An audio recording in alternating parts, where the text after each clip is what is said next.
الرحمن الرحيم اللهم صل على محمد وعلى آله وأصحابه أجمعين اشرح لي صدري ويسر لي أمري واحلل عقدة من لساني يفقهوا قولي رب زدني علما رب يسر ولا تعسر وتمم. Obviously the class will be in English, inshallah, you don't mind, because that's the normal language we're using for this lesson. But if something needs explanation in Bangla, no problem.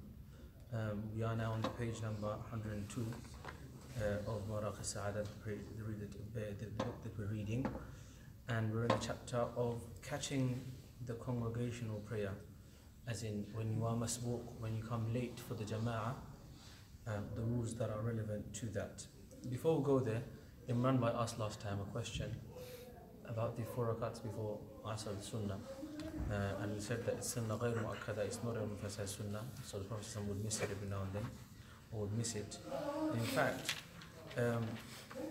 when Aisha radiallahu anha and Habiba, when they narrated the Prophet Sunnah prayer they used to pray in the house, the Asr Sunnah was not one of the things, one of the Sunnahs that they narrated. And so this indicates that he never used to pray all the time, because he never used to pray in the house. So there are a few narrations that basically legislate the Sunnah, or the fact that these 4 rakats before Asr are Sunnah. And you said that there are some maqal, there is something to be said in terms of one of the narrations in that, and it is the case, but then there are other narrations that strengthen it. So we said the first riwayah, which is brought forth in I'la al-Sunan here, in the chapter of Nawafil and Sunan, عن علي رضي الله عنه قال كان النبي صلى الله عليه وسلم يصلي قبل العصر 4 ركعات يفصل بينهن بالتسليم على الملائكة والمقربين ومن تبعهم من المسلمين والمؤمنين. That he used to pray, Ali رضي الله عنه narrates that he used to pray 4 rakats of Sunnah before the Asr prayer, and this رواه الترمذي وقال حسن. Tirmidhi narrated that narration and he said it's Hasan. And then we've got another narration from Ibn Umar رضي الله عنه, who says that رحم الله امرئ صلى قبل العصر 4. May Allah bless the person who prayed 4 rakats before Asr. And this is also narrated by Ibn Hibban, Ibn Khuzaymah, and they all said is Sahih. There's one more narration, Ibn Umar again, من صلى قبل العصر 4 حرمه الله على النار. That whomsoever prays 4 rakats before Asr, Allah will make him, this person, forbidden on Jahannam. And this hadith narrated by Dawud al-Tabarani, وكذا أورده السيوطي في الجامع الصغير. Suyuti also narrated it. And so the hadith are there, but then obviously if there is the fact that the closest Sahaba to the Prophet ﷺ or Sahabiyat, his wives, and as we know generally the Prophet ﷺ used to pray his sunnahs at home, and therefore it's even though it's okay for you to pray your sunnah salahs in the masjid, it's better, according to the hadith of the Prophet ﷺ, in which he says that do not make your houses into graveyards, meaning don't leave it without any prayer. Pray some of the sunnahs and the nawafil in your houses. And so it is better, in fact, to pray your sunnah salahs in your house. And so the people that used to witness the sunnahs are his wives mainly, because they used to be in the house, and they narrated his sunnahs, and those 4 rakats were not one of the ones that were narrated so commonly. Ibn Umar, we know, is one of the closest companions of the Prophet ﷺ, and used to copy him exactly. And even though he has narrated the hadith about, rahimallahu imri'in, may Allah bless the person who prays 4 rakat, when he came to narrate the 10 rakat of sunnah he used to pray, they used to emphasize and he used to not leave out, he did not mention the asr. So the fact that it's not continuous is established. Whether it has any backing in originally, seems to be that there are a few narrations that say that you should pray the sunnahs if you can, and the Prophet ﷺ used to pray all the time, but if you want to pray, there is no harm in it. And now let's move back to our catching the congregational prayer, the masbuq, the rules of masbuq. Prayer in congregation in Jama'ah surpasses its performance alone by 25 degrees in terms of prayer, 25, 26, 27 according to many hadith. And so to pray alone and to pray in Jama'ah is a massive difference. You should always try to pray in Jama'ah regardless of any small excuse. And we know that some fuqaha have considered the salah in Jama'ah to be wajib, whereas we say sunnah mu'akkada. So the strength of praying in the masajid are very, very high, or it's very strong sunnah. There is a hadith, the Prophet ﷺ says that لَقَدْ هَمَمْتُ, I had wished and I had made firm intention that I should allow someone else to call for the prayer, and they should lead them in prayer. Then I should go into the houses and look for the houses of those who are not attending prayer, and I should burn down their houses upon them, I would have done that had it not been for the fact that they have children and other things and other excuses, so on and so forth. But the emphasis of Jama'ah is huge, and unfortunately we miss it very easily. So we shouldn't do so. We should try to pray Jama'ah as much as possible. If you have a valid excuse, then you have a valid excuse. Thus, if the congregation commences after one had already begun the obligatory prayer alone, so now imagine you're in the masjid and you just started to pray your sunnahs, for example, and the Jama'ah started. Now it's going to tell you some rules. If the congregation commences after one had already begun the obligatory prayer alone, or he's praying the fard prayer even. So he's Dhuhr Salah time, and he starts with Dhuhr Salah by himself, and then the Imam comes and starts praying Dhuhr Salah. He should break it with one salam while standing and then join the congregation as long as he had not yet performed the first prostration of a 4 rakat prayer. So now imagine it's Dhuhr, and you've just started your Salah, and you have not gone to ruku' yet. In that particular scenario, the Imam has come and started his Dhuhr prayer, then you should break the Salah with one salam and join the Jama'ah. Because as you know, that when whether you know or not know, but when the Jama'ah is there, you should join the Jama'ah. And there's only one exemption we'll talk about inshallah, which is the Sunnah of Fajr, and there is a good reason for it, and there's also some specific rules regarding it. And it's actually even that Sunnah of the Fajr prayer, even though the Ahnaf have allowed for you to pray it while the congregation is happening, they have made it extremely makruh, very, very disliked for you to pray in the same place. So for you to be in the same Jama'ah, it seems as though you're in the same Jama'ah as the Imam, but you're doing something different. This is completely disliked. And so when there's a Jama'ah, you follow the Jama'ah. When the Imam is there, you follow the Imam. And so therefore, if you've just started the prayer alone, the Dhuhr, and you haven't yet got to ruku', then you should break that Salah and go straight into the congregation itself. Or even if you had performed the first prostration prayer for prayers that do not have 4 rakats, i.e. Fajr or Maghrib. So you've started Fajr, okay, and you've gone into ruku', and yet the Imam, this is of the Fard itself, of the Fard, not the Sunnah, of the Fard itself, and the Imam starts, or the Maghrib, you've already started your Salah, and you've already gone to ruku' for the first rakat. The Imam comes, you should break that and you should join the Jama'ah.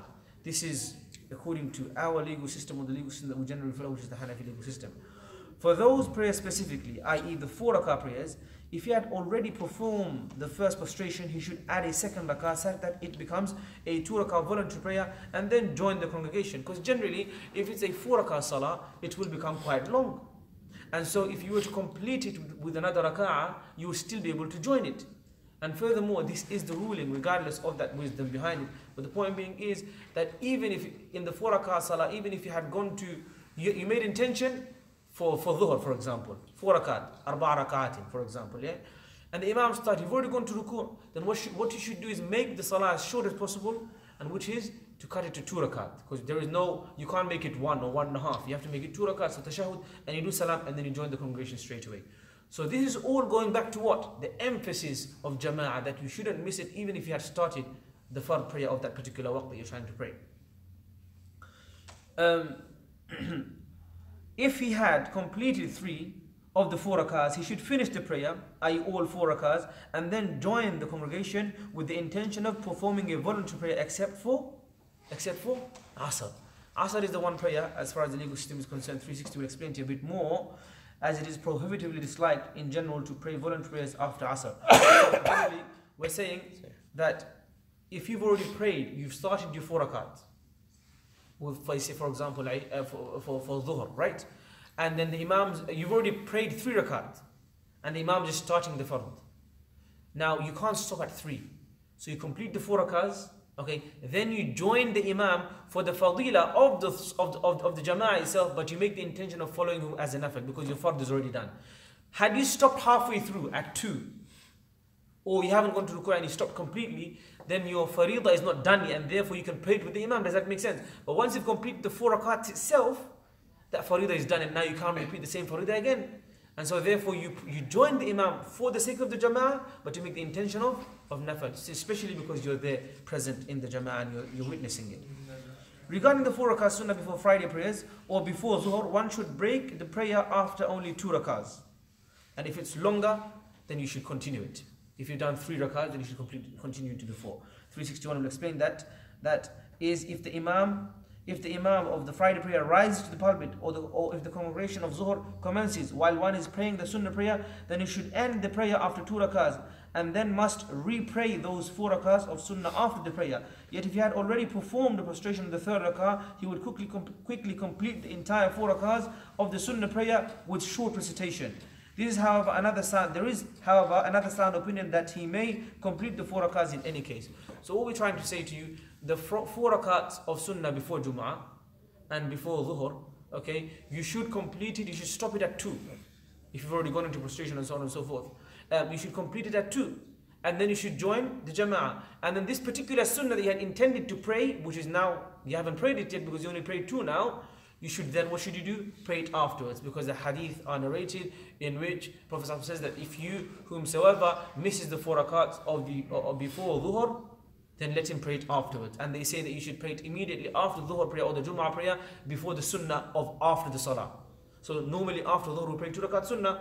So the 4 rakats that you missed before, you should try to pray it before those 2 rakats. There is another opinion that says that you can pray it after the 2 rakats, but the first one is more stronger. To say that, say for example, you wanted to pray 4 rakats of Sunnah, but you couldn't because the Jama'ah already started. Or you started and the Imam started to pray. So you should shorten it at 2, and therefore that's now turned into a voluntary prayer. And the 4 rakat Sunnah, that's Sunnah Mu'akkada upon you, you pray it now after the Dhuhr Jama'ah finishes, but try to pray it before the 2 rakat Sunnah of after Dhuhr, so it's in order still.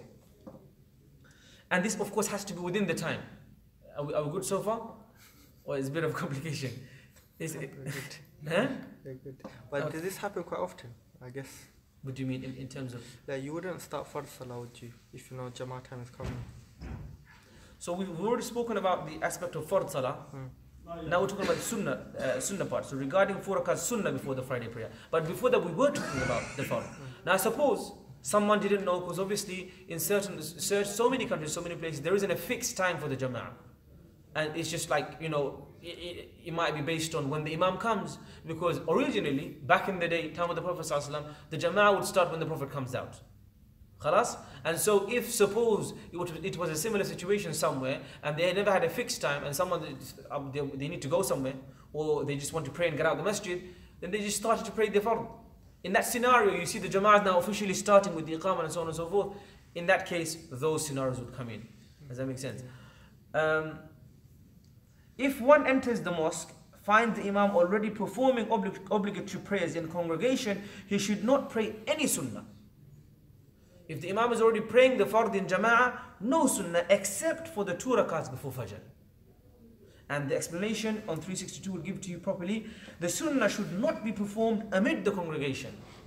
So Jama'ah is so significant that we do not disrupt it by showing a difference, even by praying a Sunnah of Fajr. We pray it somewhere else, at home preferably, which would be disliked. So the Sunnah should not be performed amid the congregation, which would be disliked as it entails differing with the congregation and would cause confusion with his recitation. Rather, it is most preferable for him to perform them in his house. Otherwise, if he is in the mosque, then in another room. Or if there is no other room available in the mosque, then behind a pillar away from the rows of congregation. So we see that, you know, we can't say that, oh, why are you allowing the Sunnah? You know, you're disobeying the Jama'ah, but because of the fadila and the strong emphasis on the 2 rakats of Fajr, when you firmly believe that you can still catch the Jama'ah of Fajr, you catch the Sunnah and the Jama'ah, in that case you should try to catch the Sunnah and the Jama'ah. But if you think that by praying the Sunnah you will miss the Jama'ah, then no. You should not pray the Sunnah, you should just pray the Fard of the Jama'ah with the Imam.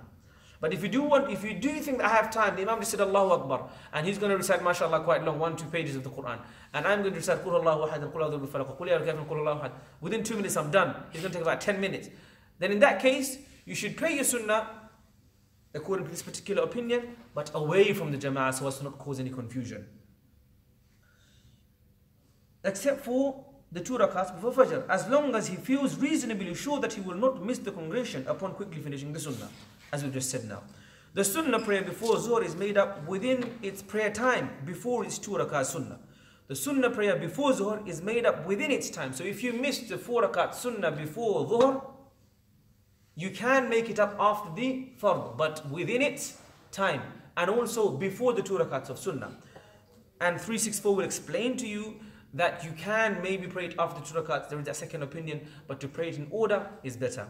The merit of praying in congregation is attained by catching even the final tashahhud with the congregation. And that's according to also a hadith would say that, even if you find the last moment of salah, you have still caught the jama'ah. And so, for example, this happens to you sometimes. You're in your office, you're at home, and you think, oh, Fajr is at 6:45. If I go now, I'm going to miss a rak'ah. If I go now, Imam's going to be in his last sitting. Should I still go? What's the point? I'm going to miss salah. I've missed 2 rakats already. I'm just going to catch the last sitting. No, you should still try and catch it, because as long as you catch it even on the last moment, inshallah, you've still caught the jama'ah. Does that make sense? So this is really, really important to remember, especially in regards to the importance of the congregation. Yet by doing so, one is not considered praying in congregation. The merit of praying in congregation is there, you get the thawab of it, but have you actually done the sunnah mu'akkada? As far as concerned here, you haven't. But the thawab of it, at the very least, we try to acquire the thawab, and the thawab of it is there even if you catch the last tashahhud. One may pray voluntary prayers before any obligatory prayer as long as he feels reasonably sure that he will not miss performing the obligatory prayer in its time. This is common sense. Asr is there's only 7 minutes left of Asr or of Dhuhr. We don't start praying, missed out tahajjud or you pray what's important at that particular time before the time expires. If one prays the obligatory prayer by himself, after which its congregation begins, it is not disliked to leave the mosque except for Dhuhr and Isha, in which case he should pray with congregation intending 4 rakahs of voluntary prayer. Let's understand that once again. If one prays the obligatory prayer by himself, after which its congregation begins, it is not disliked to leave the mosque except for 2 situations, Dhuhr and Isha. So for example, you finished your Dhuhr by yourself. Khalas? And now, or say for example Asr, you've prayed your Asr by yourself. And now the Jama'ah starts. It's okay for you to just walk away and not join the Jama'ah. Khalas? Same thing with Fajr. You've already prayed your Fajr by yourself, and then the Jama'ah starts. You've already finished it. And then the Jama'ah starts. Then it's okay for you not to join the Jama'ah, because you've already completed. Before we were speaking about if you're halfway through. Now we're saying you've already completed it. Now we find there is an exemption for Dhuhr and Isha. Dhuhr and Isha, even if you have prayed it by yourself, and then the Jama'ah starts, you should still join it with the intention of nafal. Why? Anybody can think of why? Because we find that the time of Dhuhr is such that even if you were to pray nafal prayers after it, is not a problem. Whereas Asr, if you pray nafal prayers after Asr, is it allowed? Generally not. After Fajr, nafal prayers allowed? Generally not. Similarly, after Maghrib, there are specific nafal prayers, but again, because of the shortage of time, there is that mas'ala there. And of course, these are some of the reasons alongside with narrations that prove it. But generally, if you have already prayed Dhuhr, and then the Imam comes, and it says Allahu Akbar, Allahu Iqamah happens, and there is Dhuhr full on, and Isha full on, then you should, for the sake of the Jama'ah, you should still join the Jama'ah with the intention of Nafal. As for Asr, you can't join it with the intention of Nafal, because generally there is a strong sort of forbidding, or there is that, you shouldn't pray any Nafal prayers after the Asr prayer. Similarly with Fajr as well. And so therefore, you can just walk away without any sort of, without being to blame. It is disliked for one to leave a mosque in which the adhan has been performed before praying with its congregation, except for a valid excuse. So the adhan has already happened. You haven't prayed yet.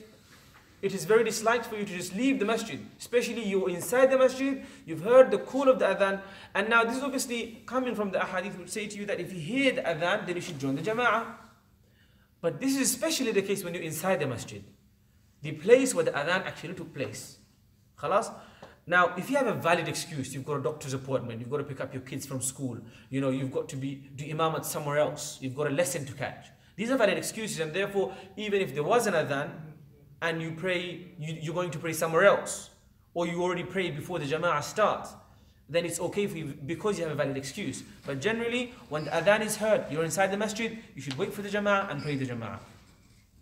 An obligatory prayer is not repeated after its performance, an obligatory prayer is not repeated after its performance. You can't pray Fajr twice for the same day. There's only one Fajr a day, one Dhuhr a day, one Asr a day. And so once you've prayed that, you can't pray Asr again, unless that was batil or invalid for some reason. If one joins the congregation while the Imam is in the bowing position, says the tahrima, then remains standing until the Imam raises his head, he did not catch the rak'ah of the prayer. And this again, we know this. If the Imam goes out of ruku', then you miss the rak'ah. If a follower bows before his Imam, yet after the Imam had recited the minimum obligatory amount by which a rak'ah is valid, which is one ayah, and the Imam then catches him, the follower, in his bowing, the follower's bowing is valid. Otherwise, it is not meaning. Imam is reciting. He recited at least 1 or 2 or 3 verses. All of a sudden, the muqtadi felt an urge to go to ruku', and he beat the Imam to ruku'. He went to the ruku' before the Imam. As long as the Imam joins him in ruku' afterwards, and now they are doing the ruku' together, it's valid. But if he does the ruku' before the Imam, then that ruku' is not valid. He would have to repeat the ruku' with the Imam again. Does that make sense? So we're trying to say that you can't go before the Imam in position, physical standing, or in action, like we've said before. And so to follow the Imam is very important. Even in this masjid, I've seen so many times people are praying, and obviously when you go to ruku', your eyesight is not in one angle. You have a wide angle of the eyesight, and so sometimes you see people there, like just behind you. They've already like when you're going to sujood, for example, you're going to sujood, you're doing step by step, and someone's already gone. He's already in sujood. And so it's very important to be careful that you not go before the Imam. What's the time? Are we good to carry on, or shall we stop here? Let's read a little bit more, inshallah. It's quite short. The prostration of forgetfulness, Sajda al-Sahw. This is a very, very important mas'ala. And there are a lot of confusions around Sajda al-Sahw. A lot of people don't know when to do Sajda al-Sahw. Some people just do it at the wrong times. Some people make any small mistake, it's not even a wajib thing, and they just do Sajda al-Sahw. In other cases, people miss a wajib and they don't do Sajda al-Sahw. And therefore, it's very important to understand this chapter. It is mandatory to perform 2 prostrations along with an extra tashahhud and 2 salams for the omission of one or more mandatory wajib requisites. So if you miss a wajib in salah, and we know what the wajibat are because we've studied it before. If you miss a wajib, you can make up for it by doing Sajda al-Sahw. What if you miss a fard? Nothing can replace the fard. So therefore, even doing Sajda al-Sahw will not fix your salah. What if you miss a sunnah?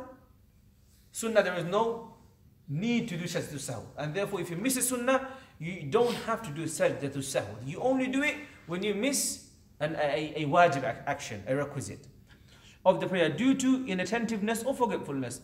375, the long footnote, explains to you quite a lot of in detail. Hence, there is no prostration of forgetfulness for omitting sunnah, nor for omitting an integral as in fard, since its omission renders the entire salah invalid, which is the fard. If you miss a fard of salah, which is takbir al-tahrim, for example, or which is reciting any part of the Quran, or which is going to ruku' or going to sujood, if you miss any of these main activities, then your salah is gone. You can't fix it with Sajda al-Sahw. There is also no forgetfulness prostration for omitting a phrase of remembrance, dhikr, for example, except for omitting the mandatory requisite of Quranic recitation, all or part of the tashahhud, or the qunut altogether in witr. Now generally, for missing a dua, like Allahumma salli, Allahumma barik, okay, or say for example, Subhan Rabbil Azim 3 times, for missing those, okay, if you miss those, there is no Sajda al-Sahw for those, generally. Except for in some cases, and this is, we're talking about dua. For example, the qunut is a dua. It's not a part of the Quran. So, Allahumma inna nasta'inuk wa nastaghfiruk. If someone does not recite any qunut, we don't have to say Allahumma inna nasta'inuk, as long as you do some qunut. Okay? But if you do not do any qunut whatsoever, then you would have missed that wajib. And therefore, you'd have to replace it with a Sajda al-Sahw. And if you were to not replace it with Sajda al-Sahw, then your witr would also be rendered invalid. So, it's very important to remember that. For the omission, let's read a bit more here down here. Examples of cases in which the forgetfulness prostration is mandatory include the following: performing an extra integral of the prayer, such as an extra bowing, prostration, standing or sitting, reciting a verse of the Quran while bowing. You're not supposed to recite a verse of the Quran while bowing unless you intend it as dua. For example, رَبَّنَا هَبْ لَنَا مِنْ أَزْوَاجِنَا وَذُرِّيَّاتِنَا قُرَّةَ أَعْيُنٍ. This is actually a Quranic ayah, but if you recite it as a dua, it's something else. But if you recite the Quran full on, Alhamdulillah Rabbil Alameen, in ruku', then you're not doing the right thing. You basically, you're in forgetfulness. And so that would be something that requires a sajda because you've forgotten. Reciting Quran while bowing, standing afterwards, sitting or in prostration, forgetting to recite even one verse of the Fatiha or at least 3 verses or its equivalent after Fatiha in the first or second rak'ah, repeating and if you want to read a bit more, but inshallah we'll stick to the main part. It explains a bit more about when you can, or some examples generally. So let's read that sentence once more. It is mandatory wajib to perform 2 prostrations along with an extra tashahhud and 2 salams for the omission of any mandatory wajib requisite of the prayer due to inattentiveness or forgetfulness. It is sunnah to perform the prostration of forgetfulness after the salam. So after one salam and then Allahu Akbar, that's sunnah. Thus if one does so before the salam, like some madhahib do, like other schools allow you, for example, before you say any salam, you just say sajda, you do 2 sujood, then you do the final salam. Whereas we say one salam, Allahu Akbar, 2 sujood, and then we say salam again after the tashahhud completes. Thus, if one does so before the salam, it is mildly disliked, makruh tanzihan, but it's still okay because it's a sunnah to do it after the salam. One becomes absolved of performing the forgetfulness prostration if a time in which prayers are disliked enters, such as the changing of the sun. You're starting to pray you're praying Asr, and all of a sudden that 20 minutes has come in which is makruh, and now you're intending to do sajda to sahw at the entrance of that time. In that particular time, you do not need to do that sajda. Time expires such that the prayer is broken, such as after sunrise. Or for example, Fajr. You've started your Fajr at 1 minute before sunrise, and 1 rakat into it, you're into full-on sunrise time, and therefore your salah is now broken. Now obviously if your salah is broken, there is no sajda sahw anyway. Khalas? If one thinks he has finished a 4 rakah prayer, says the closing salams, stands up and then realizes he had actually been in the first sitting, having prayed only 2 rakahs, he should complete it and then perform the prostration of forgetfulness. If someone else joins his prayer, it is valid. So if someone realizes, stands up, so you basically you've made the intention of making 4 rakat salah, Zuhr or Isha, and you've only done 2, and you've said salam and you walked off, or you just stood up, you're about to go. All of a sudden you realize, hey, I didn't actually do 4, I only done 2 rakats. What do I do now? I've said salam already. In that particular scenario, you're allowed to just carry on your salah and complete the next 2 rakats as long as you don't disturb the prayer with any action outside of salah. So you don't start eating, or you don't start drinking, or you don't start talking. However, if after salam you start talking to somebody else, or start drinking, or start eating, then your salah is now broken. You would have to pray the 4 rakats again. But generally, 4 rakats, you done 2, you forgot, you said salam, you remember all of a sudden, hey, you just carry on your 2 rakats and then do a sajda to sahw and you carry on basically, and that's the completion of the salah. Okay? If one begins to rise for the 3rd rak'ah in a 3 or 4 rak'ah prayer and then realizes he had not performed the first sitting, he should return to the sitting position. So you're supposed to sit down at tahiyyatu lillahi, but then you forgot, you stood up and you're halfway through it, or less than halfway through, as in your knees are still bent, you haven't straightened yourself yet. In that particular scenario, you should go back down again and sit down for the tashahhud and then we will tell you what to do. The same ruling applies to the final sitting. He returns to it if omitted, as long as he had not prostrated. If, however, he performs prostration of the extra rak'ah, in this latter case his obligatory fard prayer is invalidated. So for example, the final sitting, you're intending to pray 4 rakats of fard, Zuhr, tashahhud, al-qa'dah al-akhirah. You're supposed to say tashahhud and say salam. You forgot, you stood up for a 5th rakah. You done ruku already. Now if it was before standing up, then you can go back. Okay? And you forgotten, and the whole forgetfulness mas'ala comes in. But if you have already joined another rakah and added another rakah into a 4 rakah, maybe a 5th rakah, what do you do now? Know that this particular salah is now invalid. Why? Because it's 4 rakat. You can't pray it as 5. Khalas? we have said that Sajda Sahwi will basically save you from an extra bowing, extra ruku, extra sujood. As for a complete extra rak'ah, it doesn't save you for that. And so therefore, if you have prayed extra rak'ah, 5th rak'ah in Zuhr, or a 3rd rak'ah in Fajr, then that Fajr would have to repeat it. We're good so far? Following inshallah? He then adds another rak'ah, such that the extra 2 rak'ahs constitute an additional voluntary prayer for him, and then performs the prostration of forgetfulness. So basically, that salah is now gone, it's not fard anymore. Okay? It becomes a voluntary prayer, but there is no such thing as a 5 rak'ah salah. So you make it into a 6 rak'ah salah. So it becomes like 2, 2, 2, right? It's an even number. And so therefore that even number, now you end it with tashahhud and salam, but you also do sajda to sahwi. 379 will explain to you a bit more.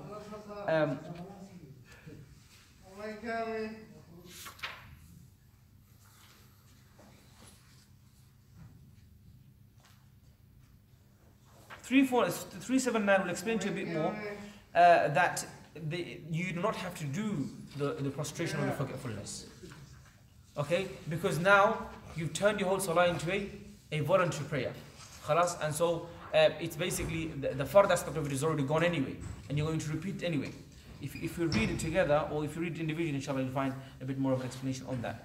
Last few lines, inshallah. If one needed to perform the prostration of forgetfulness, but rather said the closing salams, after which another person, thinking him to be in prayer, joined him as a follower, then the follower joining will be valid only if the original person praying continues his prayer and performs the forgetfulness prostration. If one needed to perform prostration of Sajda Sahwi, you had to do it. But you basically didn't do it. Now, originally, your salah is now invalid because you didn't do the Sajda Sahwi. And someone joining in now, his salah is also invalid because your salah is invalid, so his salah is also invalid. But then if that person joins you, and while you're praying with that person, you remember that, hey, I made a mistake, and then you do Sajda to Sahwi, then the prayer of the second person who's praying with you would become valid alongside with yours. Does that make sense? We see that the Imam and Muqtadi's salah is very much connected, and therefore, the correctness and the accuracy of the Imam salah is very important for the Muqtadi himself. If one does not frequently have doubts in the prayer, then a doubt in the prayer would invalidate it. You have never made a mistake or forgot something in your salah. Never. I've never thought, am I on my 2nd or 3rd rak'ah? Khalas? Have I done my ruku or not? I've never had that mistake. MashaAllah, I'm with khushu'. But then all of a sudden one day, I have doubt in myself. Have I done my ruku'? That doubt would make your salah invalid. Why? Because you have a strong memory. And therefore the doubt means you actually missed it. Khalas? Does that make sense? Whereas if you're a forgetful person, you normally forget anyway, then in that particular scenario, it's a different case. Because it's possible that you've forgotten it, right? But if you have a strong memory and you've never forgotten before, then that doubt will basically render your salah invalid because normally you have a strong memory. We'll read on. If, however, it is frequent, he should make a reasonable estimation, tahaddi, and adhere to it. So, say for example, you're not sure, am I in my 3rd rak'ah, 4th rak'ah? Have I done 1 sujood or 2 sujood? And this happens to you in Jamaat all the time. When you're leading salah, especially in the masjid, sometimes you're like thinking, which rak'ah am I in? And you have to sort of quickly think and remember yourself and track yourself. Sometimes, and this is very important. And so, if you have doubt, and if you've never had doubt before, then it's invalid. But if you had doubt before for the 2nd time in your life, so if frequent is basically defined by a 2nd time. 1st time is basically not frequent, but 2nd time, 3rd time, 4th time is basically, it's become frequent. Now, he should make a reasonable estimation and adhere to it. So, I think, okay, it must be 3rd rak'ah. Why? Because I feel as though I've done enough activities, or like enough time has gone into the salah, and so on and so forth, and therefore I adhere to 3 rakats. Otherwise, he should assume the lower number and sit after every rakat that could possibly be the last one. So now, for example, you have no idea, you're completely lost. Okay? Is it 3, 4? I don't know. But you're definitely sure you've done 2. 3, 4, I don't know. But 2 is definite. So now in that particular case, the hadith says to you that if you're not sure, then basically the one that you can remember, which is the qat'an, which is the yaqeen, which is the fact, which is the known fact that you've already prayed 2, then you assume that you've only prayed 2 rakats and you complete the salah as if you just prayed 2 rakats. Does that make sense? Inshallah. I will stop up to there, and then the next part is Sajda Tilawa. Sajda to Sahwi generally is quite dense, complex chapter. And so if there are questions today or next lesson, inshallah, you're more than welcome to ask. Inshallah. سبحانك اللهم أشهد أن لا إله إلا أنت أستغفرك. Are there any questions? Yes. Yes, lots of questions. Let's go. Yeah, first of all, when Imam is in ruku, and obviously everyone on the ruku, and I join, and I see the Imam gone up, Yep. but the Muqtadi, they are still in ruku. Yeah. Do I have to make that up later on? Yes. Basically, when you follow the Imam, your salah is connected with the Imam, and so if the Imam has left the ruku', then the Muqtadi's being in ruku' has no effect. Okay. Khalas, because your salah is connected with the Imam's. And so if you know that he stood up and you didn't even catch a single moment, as long as you can go into ruku' after tahrima, Allahu Akbar, and go into ruku', then you've caught that rak'ah. But you can't do that, you've seen him stand up, then unfortunately you've missed that rak'ah. Yes, sir. So obviously, if you forget something, then you do the final prostration again. Do you start the whole at-tahiyyatu all over again? Yes. So the footnotes will explain to you again that basically, as far as the way we understand it in our particular legal system, is that you say at-tahiyyat and you say salam, and then after that, the forgetfulness prostration, now you're back on track. Yeah. And now you complete your tashahhud at-tahiyyat, Allahumma salli Allahumma barik Allahumma inni zalamtu, and you finish your salah as normal. Do you have any question, right? I have a few. That's fine, no problem. So, you know when you said about Fajr Salah, if you missed your Sunnah, G. some say, that after you finish your Fard, you can do your Sunnah afterwards. Is that true? Yeah. So we've spoken about this mas'ala many times in our Fajr classes, in this class as well before. Generally, there is a hadith that suggests to you, or there are narrations that suggest to you that if you missed the Sunnah of Fajr before, then straight after the Fard, you say Allahu Akbar and you pray your Sunnahs. There is that narration there. But then there are other strong narrations which say to you that there is no Salah after Fajr until after sunrise. Does that make sense to you? There are contradicting narrations. One doesn't seem to make sense with the other. And therefore, whenever there is hadith that clash or contradict or have a difference, we find ijtihad comes in. Ulama say, no, this is stronger. And other ulama say, this is stronger. And they have rights to do so because the evidence is, you can explain it in different ways. And so, generally in the Shafi'i madhab, they say to you that if you have missed the sunnah before Fajr, straight after the Fajr Fard, you can pray it, the sunnah. We, however, say to you in the Hanafi legal system, or Hanafi legal system says to you, that if you've missed the sunnah of Fajr, you cannot pray it straight after the Fard. Why? Because there is a strong forbidding of praying any Salah after the Fajr Jama'ah until after sunrise. And so therefore, if you wanted to pray it, it would have to be after the sunrise itself. And this is also evident from so many narrations of the Prophet ﷺ that that after Fajr Salah itself, there isn't. But then of course the other ulama have said there is a Sahabi that came into the masjid and he started praying, and the Prophet ﷺ said to him, what are you praying? And he said, this is the 2 rakats that I missed before. And he said to him, and he basically didn't say anything to him. And so this is taqreer, and this is him allowing it, and therefore that becomes a sunnah and it's allowed. So there is opinions on both sides. Does that make sense? So if someone wants to do it, you can't stop him. And if someone says to you, I'd rather pray it afterwards, you can't also say anything to him as well, because there is evidence on both sides of the argument. Does that give you an answer, inshallah? Yeah, when you say about doing Sajda, Sajda, but you have to do one salam. But some say if you do the salam, that breaks the salah.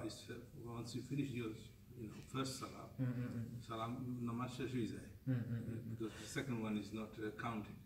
So if you break your salah, then do sajda. How is it? So basically, this when it comes to the sajda to sahwi itself and the salam, the first salam, as far as this, because I know that, for example, again, because we've lived in Egypt for so many years, we've seen, like for example, the Shafi'is, when they pray salah, what they do, or other madhabs, that when it comes to sajda to sahwi, they will just do 2 sujood and then say salam completely afterwards. Yeah. But then within this particular legal system, we say that 1 salam is required. And that would also entail that 1 salam does not break salah. Does that make sense? So that would be connected to the other mas'ala, that 1 salam does not break your salah. It doesn't.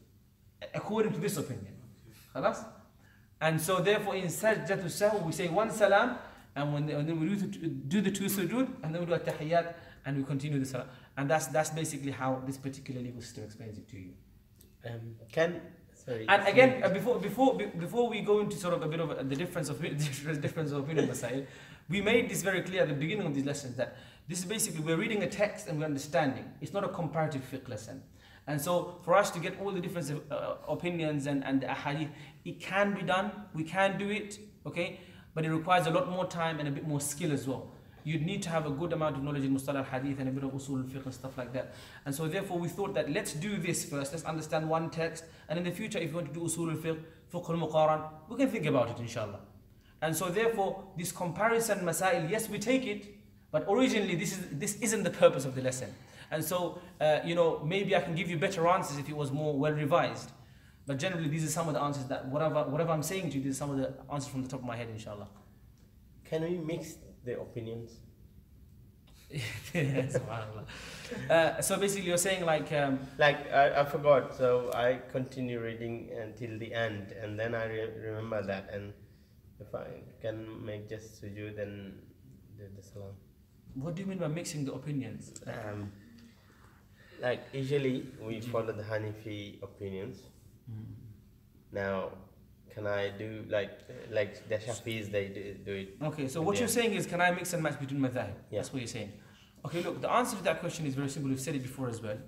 For those brothers that have been attending, mashallah, you probably memorize the answer already. That generally the concept of mixing between madhahib, okay, if you are someone of knowledge, someone that has studied and learned the different opinions, so you've learned the opinion of this particular school, and that school, and that school, and that school, and then you've decided to compare and said, no, I'm going to follow the Maliki school in this particular mas'ala, I'm going to follow the Hanafi school in this particular mas'ala, I'm going to follow the Hanbali school in this particular mas'ala, and this is based on your study, based on research, based on ijtihad, then it's fine. You can do so. Okay? If it's based on what information and study. Generally the rule is you are allowed to mix between opinions as long as your mixing does not create a mas'ala which nobody would accept. For example, comes to marriage, and this is the example that's popularly given by everybody. Say for example, I say to you that in marriage, the Hanafis say to you, there's no need for wali. Okay? There's no need for wali. The woman can get married, she can marry herself. Hanafis say that. That's one of the opinions. That's a famous opinion. Other madhab says to you that mahar can be anything. There's no need for a physical mahar. Another opinion says to you that as long as you get the witnesses before you become private with the woman, is fine. And another madhab says to you that to let everybody know is not a condition as well. Now what you have done is you've got a part of Hanafi, part of Shafi'i, part of Maliki, part of Hanbali, mixed and matched, and now what do you have? A marriage without a mahar, without a wali, without anyone knowing about it, without any witness. What's that? That's not a marriage at all. So what we're trying to say to you is you are allowed to mix and match as long as it's based on knowledge. Knowledge, why? So that you're not creating an image or a mas'ala or a situation which no one would accept. Now say for example you got this marriage in which there is no witness, there is no wali, there is nothing. Now you go to the Hanafis and say, do you accept this marriage? They say no. You go to Shafi'i and say, no, we don't accept this either. Malikis, no, we don't accept it either. Hanbalis, do you accept it? No, nobody accepts it. Why? Because you've taken bits and bobs from everywhere.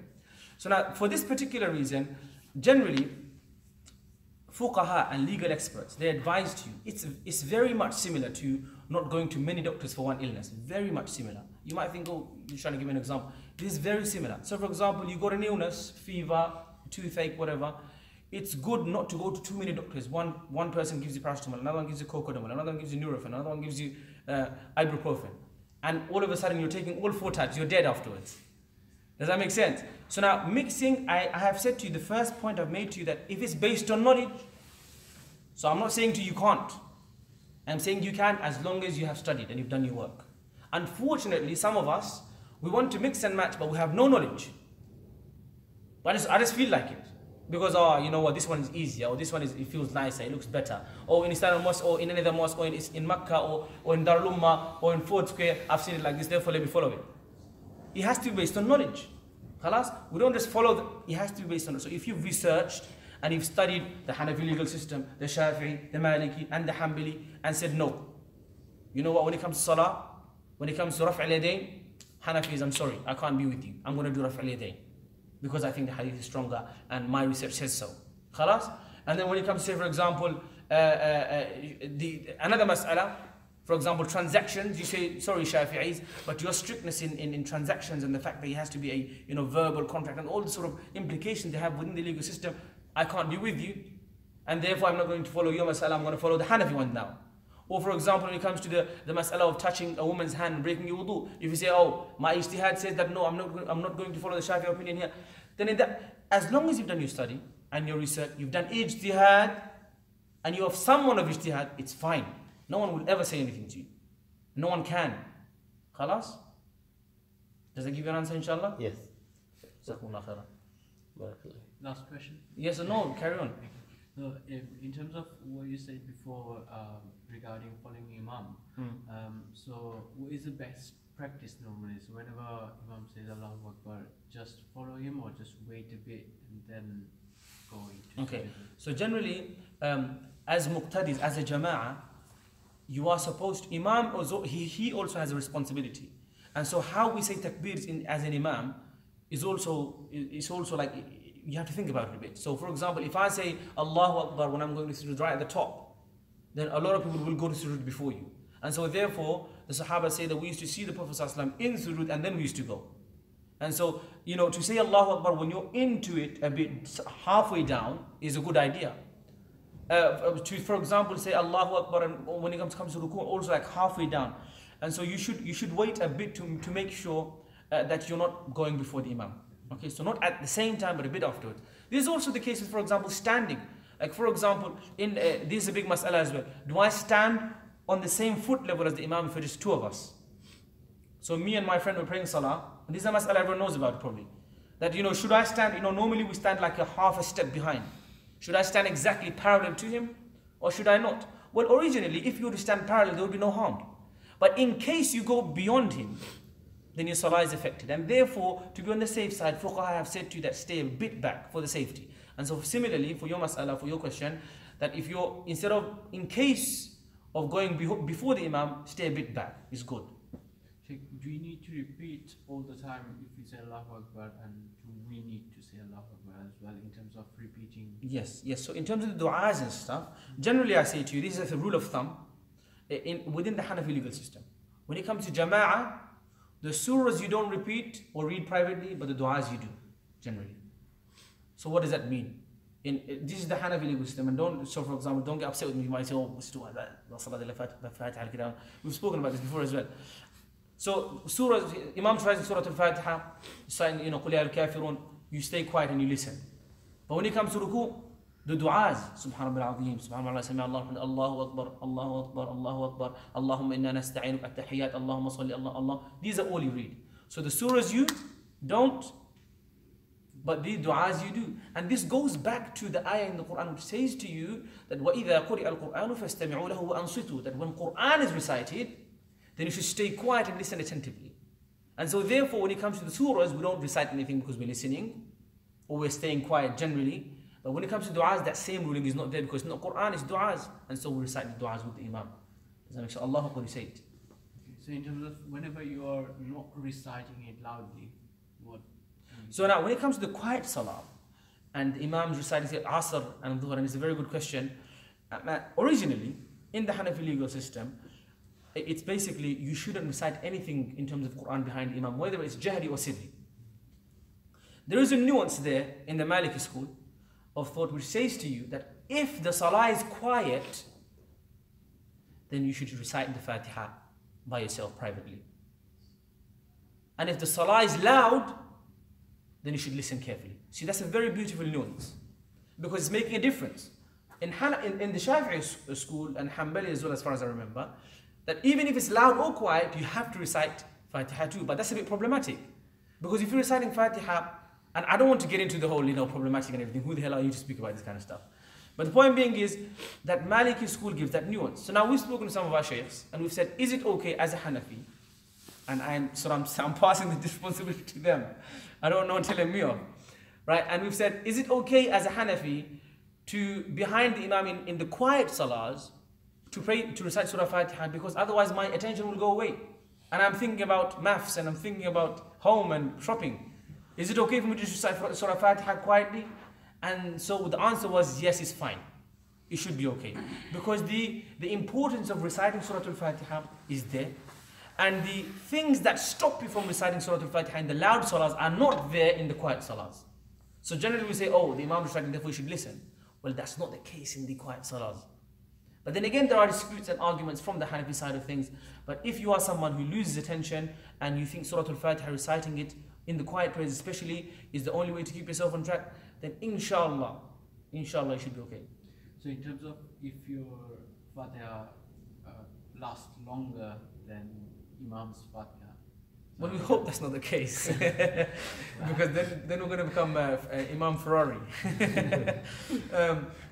But generally, as a muqtadi, any mistakes you make in your salah is covered by the Imam anyway.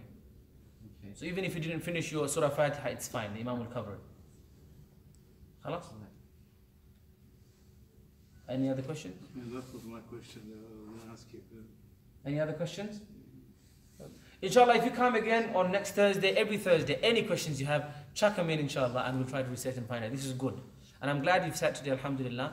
The more we sit, the more we discuss. This is what we want, for there to be healthy discussion and good questions to come along, so we can research as well. It gets all of us thinking. Jazakumullah khair. Everything? Any other questions? One last question, sorry. He said... Is this, are you related? No. Oh, okay. You said about 12 rakah sunnah. And then he said 10, and yeah. And then he said 10. How do you define that? No, 12 rakahs generally we say about the 10 rakahs are basically the one that Aisha, Habiba and Ibn Umar and other Sahaba have narrated. This is generally talking about the Sunnah Mu'akkada. So for example, the two rakats, and in that is mentioned in the hadith, 2 rakats of Fajr. Okay? The 4 rakats of Dhuhr. So how much do we have now? 6. The 2 rakats of Dhuhr again. Yeah. Okay? 8. And then we have 2 rakats of Maghrib. 10. 10. Khalas. And now if you say 12, then we'll add the 2 rakats of Isha as well, afterwards. Khalas. But generally, these ahadith are talking about the sunnah mu'akkada, the emphasized sunnahs, which are. And now, when the wives of the Prophet ﷺ say that we have seen the Prophet doing it, that means he was doing it regularly. And mu'akkada means emphasized. He never used to leave it out. He used to do it regularly, right? Ghayr mu'akkada means not emphasized. He used to leave out sometimes. And therefore, Isha and Asr, the 4 rakats before it, we find that even within the narrations, that there are some discussions, and we're not sure that he used to pray it all the time or not. And therefore it becomes sunnah ghayr mu'akkada, it's not emphasized. Because if something the Prophet did all the time, we'd have more narrations for it, right? Khalas, when something is repeated, umum al-balwa is seen by everybody and everyone has done it, then it's more known. And there's not much discussions about it. It's straight up. When there's something, evidence is a bit little, or there's something to be said within the sanad and so on and so forth, then it becomes a bit more, the discussion becomes a bit more long. Is there any different opinion regarding Zuhur Sunnah? 4 rakats. There is. I know there is 4 rakats sunnah before Zuhr. That there is the opinion that says 2 rakats. But then there are strong narrations that suggest to you, and if you want me, I can inshallah bring it to you as well. It's mentioned all in that I'la al-Sunnah. Generally, he brings all of the evidence from the different books, which mention, for example, the importance of the 4 rakats before Dhuhr and the 4 rakats before Jumu'ah, and the 4 rakats after Jumu'ah too. Khalas? There is a difference of opinion, but then there is also evidence behind the opinion that says 4. Khalas? Yeah, thank you. سبحانك اللهم أشهد أن لا إله إلا أنت أستغفرك وأتوب إليك. السلام عليكم ورحمة الله وبركاته.